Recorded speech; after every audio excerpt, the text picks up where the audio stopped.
Monday morning. டெய்லியும் ஆதிக்கு பிரேக்ஃபாஸ்ட்னாலே இட்லி, தோசை, பொங்கல் அந்த மாதிரி நாம சாப்பிடுற ஐட்டம் தான் ப்ரிப்பேர் பண்ணிட்டு இருந்தேன். அவனுக்கு 1 இயர் இருக்கும்போது ராகி, ஓட்ஸ் பேன் கேக் அது இதுன்னு டிஃப்ரெண்டா வெரைட்டியா கொடுப்போம். திரும்பவும் அந்த மாதிரி ப்ரிப்பேர் பண்ணி கொடுக்கலான்னு சொல்லி ராகி பேன் கேக் பண்ண ஸ்டார்ட் பண்ணியாச்சு. ரொம்ப சிம்பிள். நாம கூட இதை ஸ்நாக்கா செஞ்சு சாப்பிடலாம். பனானா நல்லா ஸ்மாஷ் பண்ணி கொஞ்சம் ராகி ஃப்ளோர் எடுத்துக்கோங்க. இது கூட டேஸ்ட்டுக்கு நான் டேட்ஸ் பவுடர் ஆட் பண்ணிருக்கேன். ஜாகரி கூட ஆட் பண்ணலாம். கொஞ்சம் மில்க் ஆட் பண்ணி நெய் விட்டு அந்த தோசை பேன்ல ப்ரிப்பேர் பண்ணணும். அவ்வளவுதான், ரொம்பவே சிம்பிள். லாஸ்ட் வீக் என்னோட சிஸ்டர் வீட்டு ட்வின் பேபி பாய்ஸோட வந்திருந்தாங்க. அந்த vlog நான் அப்லோட் பண்ணியிருக்கேன், செக் பண்ணி பாருங்க.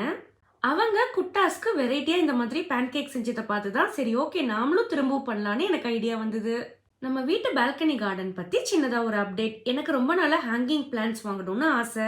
இப்போதைக்கு 2 பிளான்ட் தான் வாங்கியிருக்கோம். மெயின்டைன் பண்ண முடிஞ்சிச்சுன்னா இன்னும் கொஞ்சம் வாங்கலாம்னு சொல்லி யோசிச்சிருக்கோம். பார்க்கவே அழகா இருந்தது.